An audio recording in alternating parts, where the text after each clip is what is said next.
नमस्कार, good morning, जोहार। मैं चुनचुन कुमार, आप देख रहे हैं झारखंड न्यूज। चलिए जानते हैं आज की पहली और बड़ी खबर। लोगों के लिए खुशखबरी, 100 यूनिट तक मुफ्त बिजली की योजना लागू। झारखंड के ग्रामीण क्षेत्रों में अधिकतम 100 यूनिट तक बिजली की खपत करने वाले उपभोक्ताओं को किसी तरह के बिल का भुगतान नहीं करना पड़ेगा। राज्य मंत्रिपरिषद की ओर से लिए गए निर्णय के बाद ऊर्जा विभाग ने इससे संबंधित आदेश जारी कर दिया है। इस योजना से लगभग 32 लाख ग्रामीण उपभोक्ताओं को लाभ मिलेगा। झारखंड विद्युत वितरण निगम लिमिटेड की जीएम रेवेन्यू अंजना दास ने बताया कि विभाग की ओर से जारी आदेश के अनुसार 100 यूनिट तक की बिजली बिल्कुल मुफ्त रहेगी, जबकि उपभोक्ताओं को 101 से 200 यूनिट तक खपत करने पर 3.50 रुपए की दर से बिजली बिल का भुगतान करना होगा। इस स्लैब में उपभोक्ताओं को प्रति यूनिट 2.75 रुपए की सब्सिडी भी दी जाएगी।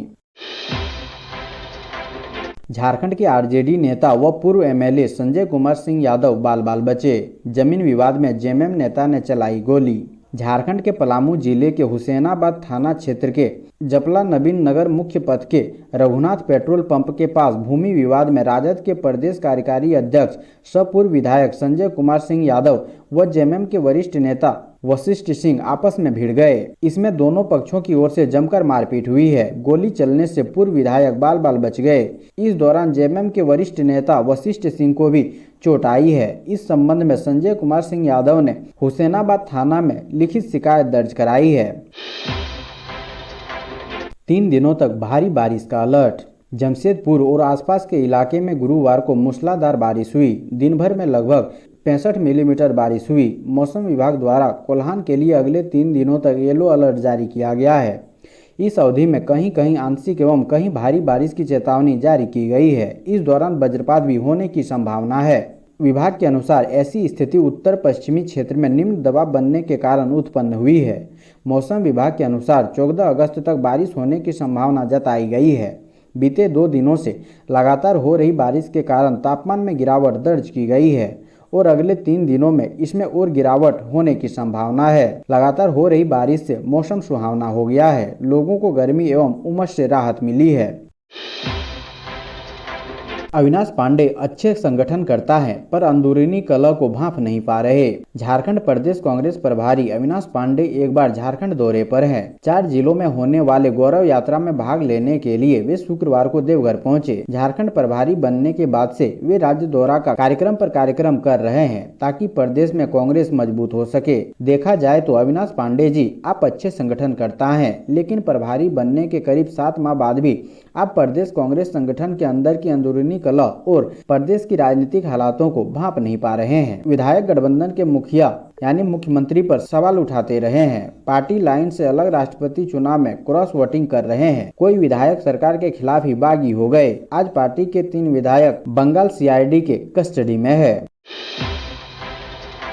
कांग्रेस के माननीयों का सबने छोड़ा साथ, राजनीतिक करियर दांव पर, परिजन कोलकाता में काट रहे चक्कर। कहते हैं बुरा वक्त में अपना साया भी साथ छोड़ देता है। बंगाल में नकदी के साथ पकड़े गए कांग्रेस के 3 विधायकों इरफान अंसारी, राजेश कश्यप और नमन विकसल कोंगाड़ी का यही हाल है। कांग्रेस ने तीनों को संगीन आरोपों में निलंबित कर दिया है। शिकायत पार्टी के ही एक विधायक कुमार जयमंगल उर्फ अनूप सिंह ने की थी। तीनों पर कानूनी शिकंजा कसता जा रहा है। बंगाल पुलिस की टीम राज्य में भी विधायकों के अलग अलग ठिकानों पर छापेमारी कर चुकी है। ऐसे में जल्द इन विधायकों को राहत मिलने की उम्मीद काफी कम है। विधायकों की गिरफ्तारी के बाद उनके समर्थकों ने तेवर दिखाए थे, लेकिन अब उन्होंने भी विधायकों का हाथ छोड़ दिया है। विधायकों के स्वजन कानूनी लड़ाई में उनका साथ दे रहे हैं। तीनों विधायकों के करीबी कोलकाता में डटे हुए हैं, कानूनी विशेषज्ञों से मशविरा कर रहे हैं। आरंभ में जामताड़ा के विधायक इरफान अंसारी के समर्थकों ने शिकायत करने वाले विधायक कुमार जयमंगल उर्फ अनूप सिंह के खिलाफ आंदोलन की घोषणा की थी। इसमें कुछ अल्पसंख्यक संगठन शामिल थे, वे अब शांत पड़ चुके हैं।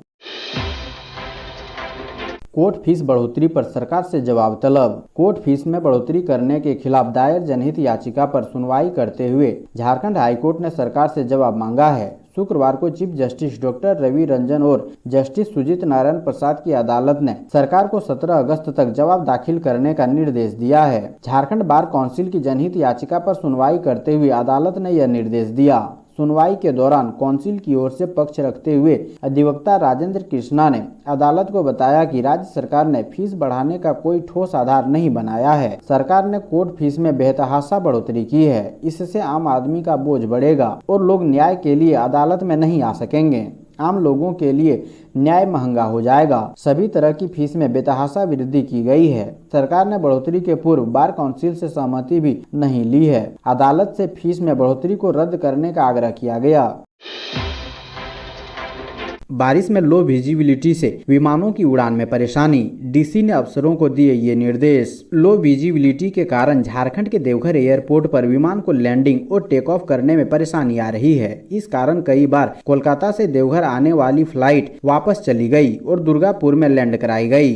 गुरुवार को बारिश के कारण लो विजिबिलिटी हुई तो उड़ानें रद्द करनी पड़ी। इन सारी समस्याओं को दूर करने के उद्देश्य से देवघर डीसी मंजूनाथ भजंत्री ने शुक्रवार को एयरपोर्ट के अधिकारियों के साथ बैठक की। बैठक में उन्होंने एयरपोर्ट उद्घाटन के बाद चल रहे कार्यों के अलावा नाइट लैंडिंग को लेकर चल रहे विभिन्न कार्यों की समीक्षा की और आवश्यक निर्देश दिए। देवघर डीसी ने एयरपोर्ट के अधिकारियों को निर्देश दिया कि देवघर एयरपोर्ट पर नाइट लैंडिंग व लो लाइट लैंडिंग से जुड़े कार्यों को जितनी जल्दी हो दुरुस्त करें। इस दौरान उन्होंने उच्च न्यायालय में दायर अवमानना के अनुपालन को लेकर किए जाने वाले कार्यों की विस्तृत चर्चा की और संबंधित अधिकारियों को आवश्यक निर्देश दिया। 50 लाख के साथ गिरफ्तार अधिवक्ता राजीव कुमार के खिलाफ ईडी ने किया मनी लॉन्ड्रिंग का केस। 50 लाख रुपए कैश के साथ पकड़े गए हाईकोर्ट के अधिवक्ता राजीव कुमार के खिलाफ ईडी ने मनी लॉन्ड्रिंग का केस दर्ज किया है। ऐसे में अधिवक्ता की मुश्किलें बढ़ सकती है। पश्चिम बंगाल की पुलिस ने राजीव कुमार को 50 लाख रुपए कैश के साथ 31 जुलाई को पकड़ा था। जाँच करने के बाद ईडी ने अब मामला दर्ज कर लिया है। पुलिस का दावा है कि पूछताछ के दौरान अधिवक्ता राजीव कुमार ने कई खुलासे किए हैं। गौरतलब है कि कोलकाता के कारोबारी अमित अग्रवाल द्वारा हेयर स्ट्रीट थाने में राजीव कुमार के खिलाफ केस दर्ज कराया गया था। प्राथमिकी दर्ज होने के बाद हाईकोर्ट के अधिवक्ता राजीव कुमार को पश्चिम बंगाल पुलिस ने कोलकाता में 50 लाख रुपए के साथ 31 जुलाई को गिरफ्तार किया था। अविनाश पांडे ने कहा, केंद्र की मोदी सरकार संविधान का कर रही दुरुपयोग। केंद्र की गौरव यात्रा में शामिल होने के लिए कांग्रेस के झारखंड प्रभारी अविनाश पांडे एवं राष्ट्रीय सचिव प्रणव झा देवघर पहुंचे। एयरपोर्ट पर कांग्रेसियों ने दोनों नेताओं का गर्मजोशी से स्वागत किया। अविनाश पांडे ने पत्रकारों से कहा कि देश की अखंडता बनाए रखने के लिए सभी लोगों को एकजुट होना होगा। केंद्र की मोदी सरकार संवैधानिक शक्तियों का दुरुपयोग कर रही है। यह देश के लिए अच्छा संकेत नहीं है। उन्होंने कहा कि कांग्रेस गौरव यात्रा के जरिए आम लोगों को महंगाई, बेरोजगारी और भ्रष्टाचार जैसे मुद्दों से अवगत करा रहे हैं। एयरपोर्ट पर कांग्रेस प्रदेश अध्यक्ष राजेश ठाकुर, झारखंड सरकार के मंत्री बन्ना गुप्ता व बादल पत्रलेख समेत कांग्रेस जिला अध्यक्ष मुन्नम संजय, पूर्व मंत्री कृष्णानंद झा, जिला समन्वयक जवाहरलाल सिन्हा समेत दर्जनों पार्टी कार्यकर्ता मौजूद थे। खबरों में आगे बढ़ने से पहले वीडियो को लाइक करना ना भूलें और चैनल पर नए हैं तो सब्सक्राइब जरूर करें। 75वें स्वतंत्रता दिवस पर झारखंड में बनाया जा रहा 3 किलोमीटर लंबा तिरंगा। आज़ादी के 75वें वर्षगांठ को लेकर पूरे देश में अमृत महोत्सव मनाया जा रहा है। हर घर तिरंगा कार्यक्रम का भी आयोजन किया जा रहा है। झारखंड के बोकारो में एक समाज सेवी ने 3 किलोमीटर लंबे राष्ट्रीय ध्वज को बनाकर विश्व रिकॉर्ड बनाने की ठान ली है। तिरंगे झंडे का निर्माण किया जा रहा है। इस झंडे को बनाने में 3500 मीटर कपड़े का इस्तेमाल किया गया है। 4 कारीगर दिन रात मेहनत कर तिरंगे को बनाने में जुटे हुए हैं।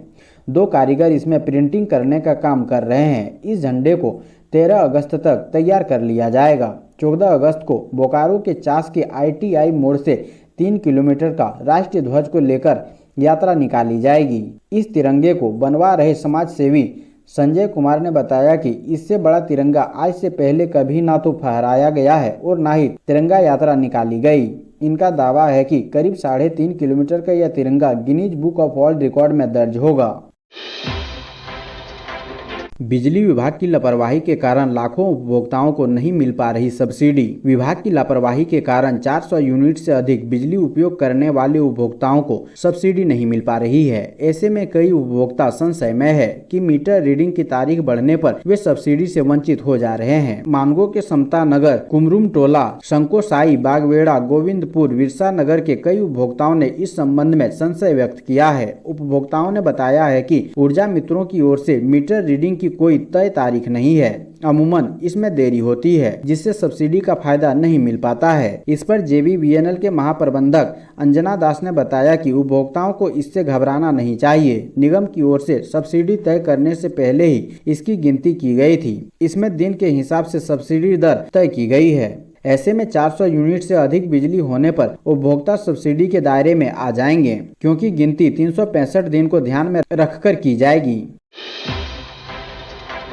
पूर्वी सिंहभूम में होगी 284 चौकीदारों की बहाली। पूर्वी सिंहभूम जिले में चौकीदारों की खाली पड़े 284 पदों पर नियुक्ति होगी। जिला प्रशासन ने इसके लिए विज्ञापन जारी कर दिया है। आवेदन 30 सितंबर तक किए जा सकते हैं। विभागीय मार्गदर्शन की प्रतीक्षा में नियुक्ति प्रक्रिया शुरू की गई है। विभागीय मार्गदर्शन एवं कोर्ट के आदेश पर इसमें आंशिक या पूर्ण संशोधन किया जा सकता है अथवा रद्द भी किया जा सकता है। इस नियुक्ति में झारखंड सरकार के द्वारा जिला स्तरीय मुफस्सिल स्थापना के लिए लागू आदर्श आरक्षण रोस्टर लागू होगा।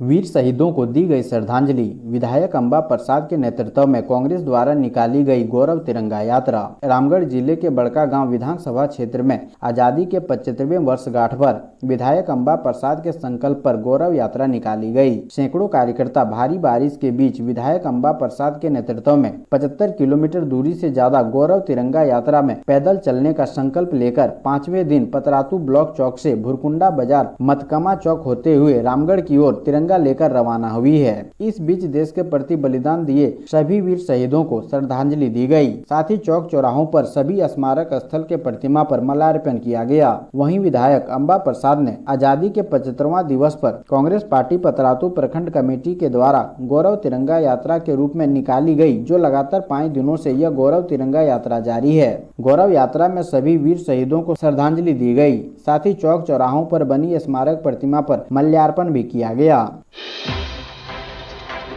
स्वतंत्रता दिवस को लेकर अलर्ट पर झारखंड पुलिस। रांची और दुमका में विशेष इंतजाम। लोकतंत्र के महापर्व यानी स्वतंत्रता दिवस के अवसर पर कोई बाधा उत्पन्न नहीं हो, इसको लेकर झारखंड पुलिस अलर्ट है। अमूमन नक्सली संगठन 15 अगस्त के आसपास काला झंडा फहराने के साथ साथ बड़ी वारदातों को अंजाम देकर दहशत फैलाने की साजिश करते हैं। इस आशंका को देखते हुए नक्सल प्रभावित जिलों में विशेष सतर्कता बरती जा रही है। रांची और दुमका में होने वाले स्वतंत्रता दिवस समारोह को लेकर भी सुरक्षा के विशेष इंतजाम किए गए हैं। स्वतंत्रता दिवस को लेकर झारखंड में सुरक्षा के कड़े इंतजाम किए गए हैं। नक्सल प्रभावित जिलों के साथ साथ सामान्य जिलों में भी पुलिस को लगातार गश्त करने की हिदायत दी गई है। वहीं पुलिस मुख्यालय की ओर से जारी निर्देश में नक्सलियों की गतिविधियों पर विशेष नजर रखने का आदेश दिया गया है। हेमंत सोरेन खनन लीज आवंटन केस। सुप्रीम कोर्ट ने मांगा सभी दस्तावेज। 17 अगस्त को विस्तृत सुनवाई। सुप्रीम कोर्ट के justice U U Lalit, justice Aniruddha Bose और जस्टिस सुधांशु धूलिया की पीठ में मुख्यमंत्री हेमंत सोरेन को लीज आवंटन और उनके भाई बसंत सोरेन के करीबियों द्वारा सेल में निवेश करने के मामले पर सुनवाई हुई। सुनवाई के बाद अदालत उक्त दोनों जनहित याचिकाओं से जुड़े सभी दस्तावेज कोर्ट में पेश करने का निर्देश दिया है। साथ ही अदालत ने याचिका दाखिल किए जाने से पहले संबंधित विभाग में की जाने वाली शिकायत की प्रति भी पेश करने को कहा है। इसके अलावा अदालत ने ईडी से केस से संबंधित दस्तावेज भी कोर्ट में पेश करने का निर्देश दिया है। अदालत ने कहा कि उक्त मामले में 17 अगस्त को विस्तृत सुनवाई की जाएगी। सुनवाई के दौरान सरकार की ओर से वरीय अधिवक्ता कपिल सिब्बल ने कहा कि हाईकोर्ट में दाखिल जनहित याचिका निजी स्वार्थ के लिए है। याचिका में जो भी आरोप लगाया गया है, प्रार्थी के पास उससे जुड़ा कोई भी दस्तावेज नहीं है। नियमों का पालन किए बिना झारखंड हाईकोर्ट में दाखिल की गई है। इसके बाद भी हाईकोर्ट से याचिका को सुनवाई योग्य माना है। रांची सांप्रदायिक हिंसा, गृह सचिव डीजीपी को फटकार। एनआईए ने जांच से खड़े किए हाथ। झारखंड हाईकोर्ट के chief justice doctor Ravi Ranjan व जस्टिस एस एन प्रसाद की खंडपीठ में रांची हिंसा मामले की एनआईए जांच को लेकर दाखिल याचिका पर सुनवाई हुई। सुनवाई के दौरान सरकार की ओर से इस मामले में जवाब दाखिल करने के लिए समय की मांग की गई है। इस पर अदालत ने नाराजगी जताई। अदालत ने मौखिक रूप से कहा है कि अभी तक इस मामले की जाँच की स्थिति के बारे में कोई जानकारी नहीं दी गई है। कोर्ट ने पिछली सुनवाई के दौरान स्पष्ट रूप से पूछा था कि जांच के दौरान रांची एसएसपी और थाना प्रभारी को क्यों हटा दिया गया है। इस मामले में अदालत ने डीजीपी और गृह सचिव को जवाब दाखिल करने का निर्देश दिया है। मामले में अगली सुनवाई 18 अगस्त को होगी। इस दौरान एनआईए की ओर से अदालत में जवाब दाखिल कर दिया गया है। एनआईए की ओर से कहा गया है कि उक्त मामले को लेकर उनकी ओर से कोई जांच नहीं की गई है। यह मामला उनके अधिकार क्षेत्र में नहीं आता है। जब तक यूपीए का मामला नहीं बनता है, एनआईए जांच नहीं की जा सकती है।